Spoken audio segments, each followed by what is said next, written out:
Hello friends, welcome back to my channel. This is Gargi's artwork. আজকে আমি দুটো planter পট design করে দেখাবো। তো প্রথম প্ল্যান্টার পটটাতে আমি বেস কালার ব্রাউন কালার দিয়ে করে নিয়েছিলাম। এরপরে পিঙ্ক আর ইয়েলো দিয়ে এই ফ্লাওয়ারটা আমি এঁকে নেব।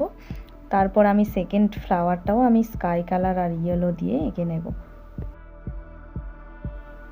অ্যান্ড ফ্লাওয়ারগুলোর মধ্যে আমি এইভাবে ফিল করে নিচ্ছি।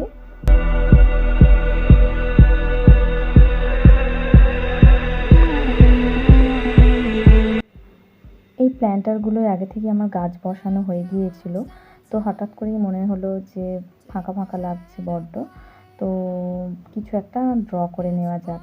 তো কিছু একটা পেন্টিং করব ভেবেই আমি যা মনের মধ্যে আসছিলো র্যান্ডামলি করে নিয়েছি।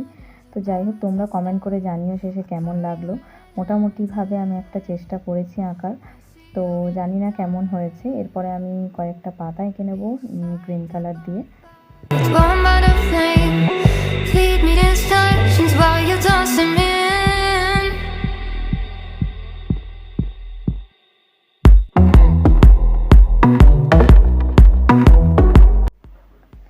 গাছ বসানো অবস্থায় পেন্টিং করলে খুবই অসুবিধা হয়। এইভাবে মাটিগুলো শুধু পড়ে যায় এবং পটের মধ্যে যেহেতু পটের কালারগুলো এখনও অবধি ভালোভাবে শুকায়নি, তার জন্য লেগে যাচ্ছিলো বারবার, তাকে আবার ভালোভাবে মুছতে হচ্ছিলো।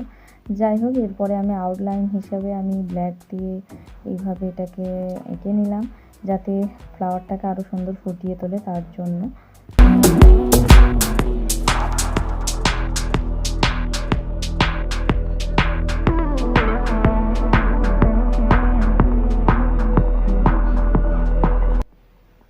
তবে যে কোনো পটেই গাছ বসানোর পর সেটা বেশ সুন্দরই লাগে, তাতে ডিজাইন থাক বা না থাক, কিন্তু ডিজাইন করে নিলে তার সৌন্দর্যটা আরও বৃদ্ধি পায়। তার জন্য ভালো লাগে কিছু ডিজাইন বানিয়ে নিতে।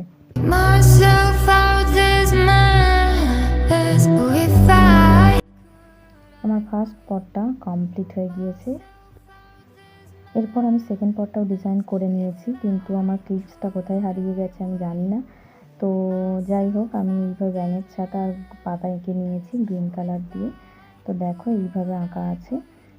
আর আমার দুটো পটই কমপ্লিট হয়ে গিয়েছে। তো এইটার ফাইনাল লুক।